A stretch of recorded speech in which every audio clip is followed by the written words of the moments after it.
आज हम लोगों का 5वां क्लास होने वाला है पद से। हिंदी का पद क्लास 10th का चल रहा है, उसमें हम लोग पद में देखने वाले हैं चैप्टर 5 और ये है भारत माता। ये भारत माता जो है सुमित्रानंद पंत की रचना है और ये बहुत ही अहम रचना है, बहुत ही महत्वपूर्ण रचना है।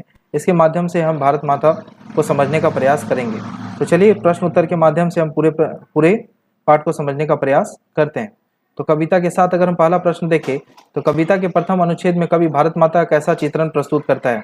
तो सुमित्रानंद पंत जो है ये कविता के माध्यम से कैसा भारत माता का चित्र प्रस्तुत करने का प्रयास कर रहे हैं वो हम लोग देखेंगे। तो प्रथम अनुच्छेद में कवि ने भारत माता के रूपों का सजीवात्मक रूप प्रदर्शित किया है। गाँव में बसने वाली भारत माता आज धूल धूसरित सस्य सस्य श्यामला न रहकर उदासीन बन गई है। अतः गंगा यमुना का निर्माण जल प्रदूषित हो रहा है। इसकी मिट्टी में पहले जैसी प्रतिभा और यश नहीं देखने को मिलती है। ऐसा सुमित्रानंद पंत कह रहे हैं कि भारत माता की भूमि को आज इन्हीं के सपूतों के द्वारा धूमिलित किया जा रहा है। अगर हम बात करें गंगा जमुना तक के जल को तो पूरी तरह से दूषित कर दिया गया है। इसी बात को उजागर करने का प्रयास सुमित्रानंद पंत इस पद के माध्यम से कर रहे हैं। नेक्स्ट पंक्ति है, भारत माता अपने ही घर में प्रवासी क्यों बनी हुई है। अर्थात भारत माता को अपने ही घर में प्रवासी क्यों बना दिया गया है, इस पाठ के माध्यम से, इस प्रश्न के माध्यम से कवि जानना चाह रहे हैं। तो भारत को अंग्रेजों ने गुलामी की जंजीर में जकड़ रखा था एवं जिसकी आदेश को मानना व्यवस्था हो गई थी। परतंत्रता की बेड़ी से जकड़ी जकड़ी भारत माता चुपचाप अपने पुत्रों पर किए जा रहे अत्याचारों को देख रहे थे। भारत माँ के पुत्र स्वतंत्र विचार नहीं कर पा रहे थे, अर्थात अपने विचारों को स्वतंत्रता पूर्वक नहीं रख पा रहे थे। इसलिए कवि ने परतंत्रता को दर्शाते हुए मुखरित किया कि भारत माता अपने ही घर में प्रवासी बनी हुई थी। नेक्स्ट प्रश्न है, कविता में कवि भारतवासियों का कैसा चित्रण खींचता है। तो कविता में कवि कैसा चित्रण भारतवासियों का खींच रहा है, इसको हम देखते हैं। प्रस्तुत कविता के माध्यम से कवि भारतवासियों के दयनीय स्थिति और इशारा करता है और कहते हैं कि यहाँ की 30 करोड़ जनता शोषित, पीड़ित, अशिक्षित, निर्धन एवं वृक्षों के नीचे निवास करने वाली है। कवि ने भारतवासियों के दीन हालत की यथार्थता को दर्शाया है। अतः कविता में परतंत्र भारत की दयनीय स्थिति को बताने का प्रयास किया है।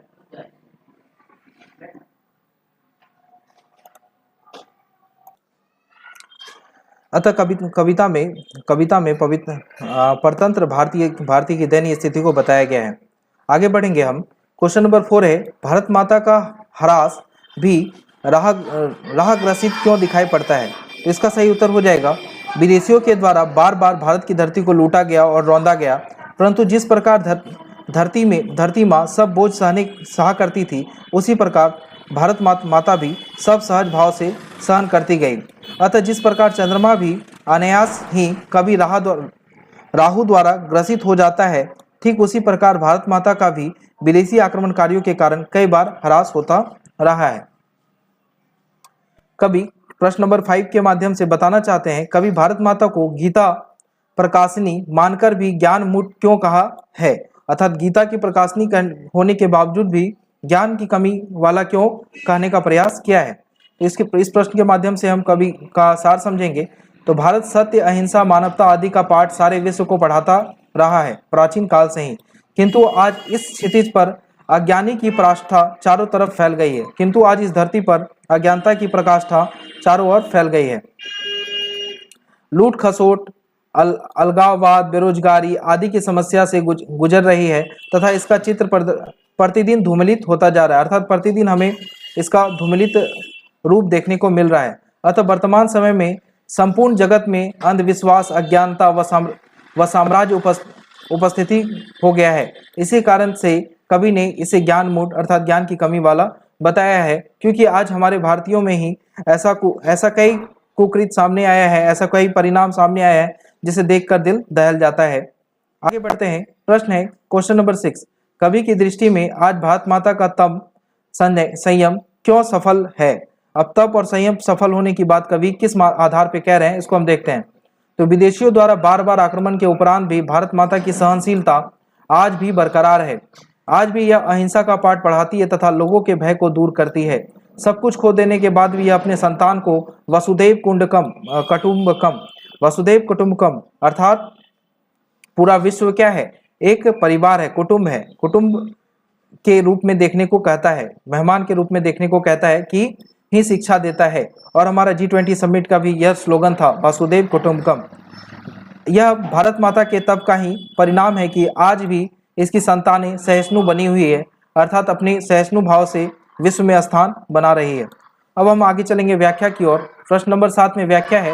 व्याख्या में हमको देखने को मिलता है प्रश्न क, स्वर्ण स्वर्ण सस्य सस्य पर पद तल लुंडित धरती सा सहिष्णु मन कुंठित। अर्थात अगर हम देखें, पहला प्रश्न है व्याख्या में, स्वर्ण सस्य पद पर पद तल लुंठित धरती सी सहिष्णु मन कुंठित का सही व्याख्या हो जाएगा, प्रस्तुत पंक्ति सुमित्रानंद पंत के द्वारा, हिंदी साहित्य के सुमित्रानंद पंत के द्वारा रचित भारत माता पाठ से उद्धृत है। इसमें कवि ने परतंत्र भारत का साकार चित्रण किया है।